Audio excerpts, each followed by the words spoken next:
So I have a degree in psychology. I got it later in life. I spent years in college. I took a little bit of everything. I spent a couple of years studying literature.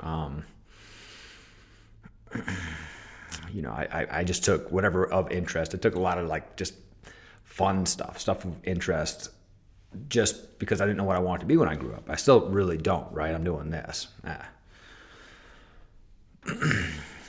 But I got into studying how people work, right? Stories, mythology, like why we work, right? The stories we tell about each other. And then I got into psychology, right? Figuring out the standard deviation, the mathematical proof of why we tell each other stories, right? Why we lie to each other, why we lie to ourselves, right? And we've lost a lot of knowledge over the years, right? So like the hero's journey is based off of like mythology, and mythology was actually religion. Like you prayed to these gods. They were part of your daily rituals at one point. So like you studied them in school. You spoke their names in praise of life, and they were the energies of you. And so this is all lost knowledge. This is all knowledge from long ago, right? This is all knowledge that we're picking up again through pieces and, piecing it all together. Like people like me going like, okay, all these things are from the past. All these things connect together. All these things we always try to study what it is to be alive. Like psychology is not a new study. It's just looking for standard deviations, looking for patterns over time, right? So like they've been doing that for a long time. I mean, it's why we understand. If they could build a pyramid 5,000 years ago, they had a grasp on the scientific method. They just did. They understood that learning was a method. I mean, it's like so simple. There was no other way they could have done it. There's no other way they could have like trialed and erred their way into success unless they understood the scientific method.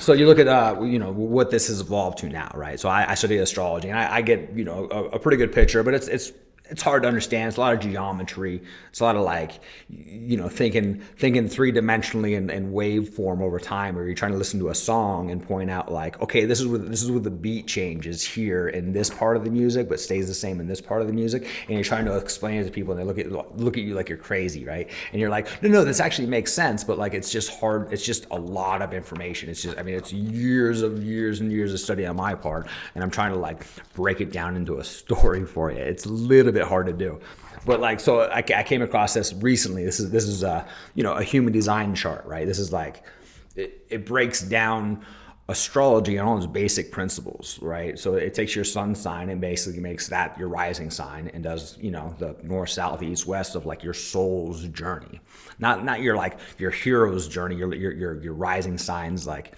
the hero's journey story of like how you're going to live your life day to day, but like your soul's journey, like how you actually physically work, the mechanics of your body, and the energy you bring to the table, right? So like this gives you a very easy view of like astrology, basically like okay, that's my body, right? This is a diagram of your body going, okay, this is like up here your head, you got your abstract thinking, right? You're questioning the meaning of life type of stuff. Why does it all exist? Background noise. You're always working on the problem, but you're never really working on the problem, right? It's always your philosopher types, right? And then you got your active thought people. You're people that they got a quick mind. They can hold a conversation. They can hold track of you, right? I have that energy, right? Now I say I have that energy because it's connected to something. Now, you can have energy in that, like this guy had this energy up here, right? He had this energy up in this, but it wasn't always active. It wasn't always on, right? It wasn't always. Once he connected to somebody, he could be all philosophical, he could be all existential, right? But it wasn't always like a part of his energy. Now, if you connected to somebody with that other half of that gate, they would turn that switch on together, and they could have these deep conversations. You ever been around somebody where you're like, things just kind of click in ways that neither of you're like, wow, I'm not usually this person normally. Both of you are saying that. Well, you're hitting each other's activations. You're creating energy because you both have potential energy in two little switches that you're touching, and you're lighting up. You're lighting each other up. You're lighting each other up, right? So this gives like an actual visual diagram of how you work. And how like your energy centers are not all like, they're not necessarily connected. You don't have necessarily access to all of them at all times. Like, you know, if you got these up here activated and these down here activated, they don't really, if they can't talk to each other, they don't have like lines of communication. Your body has like internal conflict, right? You don't really, you know, your gut's going one way and your mind's going the other way, you know? And so like, why is this stuff neat, right? Why is this stuff cool? Because it explains a lot about failure. Like it explains a lot. Like, so I'm a very like, you know, why is this useful information, right? But if you can see patterns, right? There's a reason we study statistics. Like what happened before will happen again. Cause and effect, like the scientific method, right? So if you know that experiment's already been tried before and failed, there's no reason to repeat the experiment. There's no reason to try it again, right? And so you look at a failure. You look at like, so this guy was the CEO of OceanGate, like Stockton Rush, the CEO of OceanGate, right? And he built this submarine that was supposed to go down to the Titanic. Now, cool, test the theory, right? I'm going to see if this thing goes down to the Titanic. Now, if you're going to test a theory, you're going to build it and see if it goes down there. Like, you're just going to waste a bunch of money if it goes pop, right? And if you make it cool, like, what'd you really prove, right? You proved you could build something that could get down there and back up. Like, awesome. But, like, he wanted to do it for commercial. He wanted to take people down there for, like, money. And so he was required to go through all these testing procedures and all these like standards, all these like people who've done this before. We know what we're doing. You can't really break these rules because they've like science is science. Reality is reality. We can't change the nature of reality. We can influence it a little bit. We can prevent it. We can you know, shift tensions, right? We can put in cross beams and distribute weight, right? We can do stuff about reality other than like change its properties over time, right? Gravity is still going to be gravity, and it's still going to affect over time as over time, right? There's nothing we can do about it. And so you get this CEO of this company, right? Now he wasn't.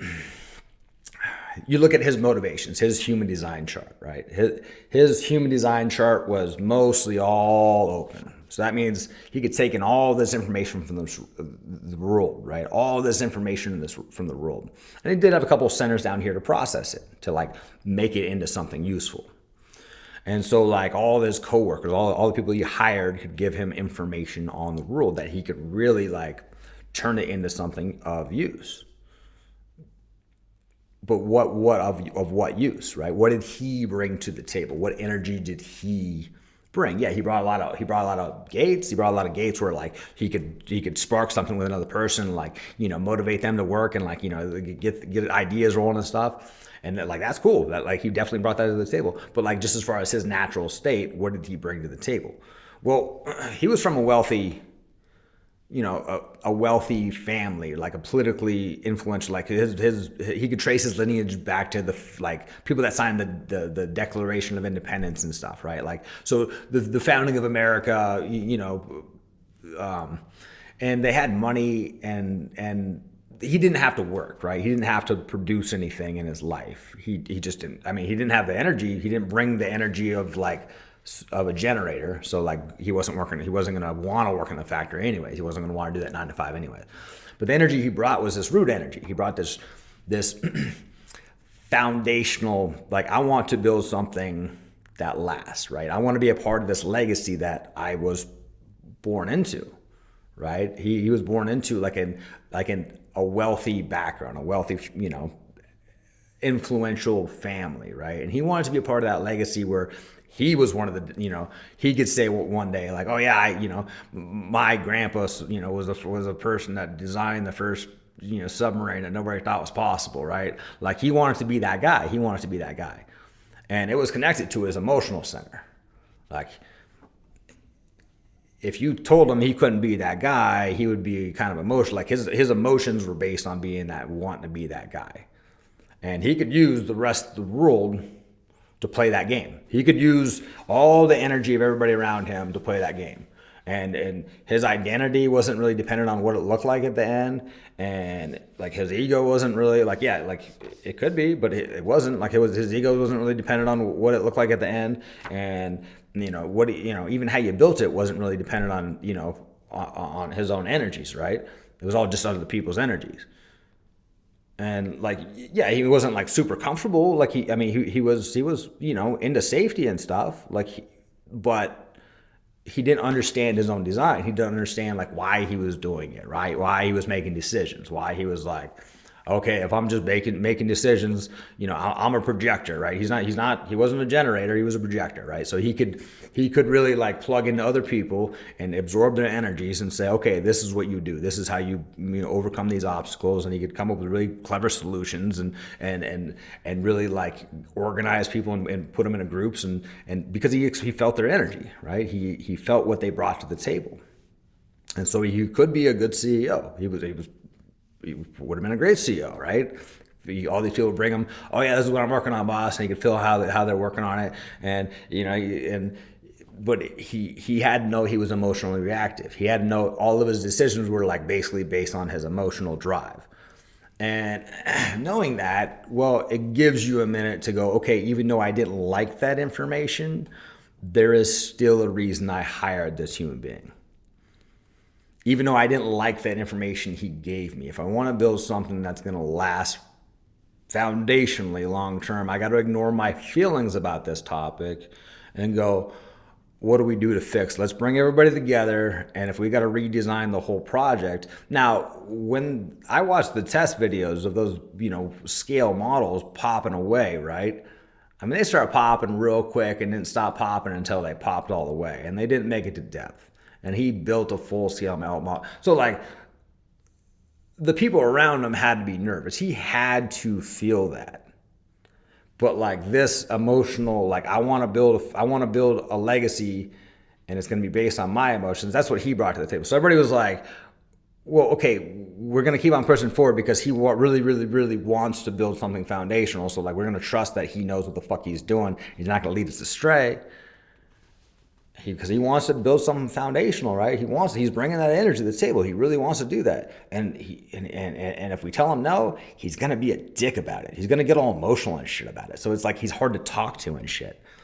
And so like, or he'll just fire you. He'll say, I don't need your energy here no more. And he's just being irrational, right? Like, fuck this guy. Like people would quit.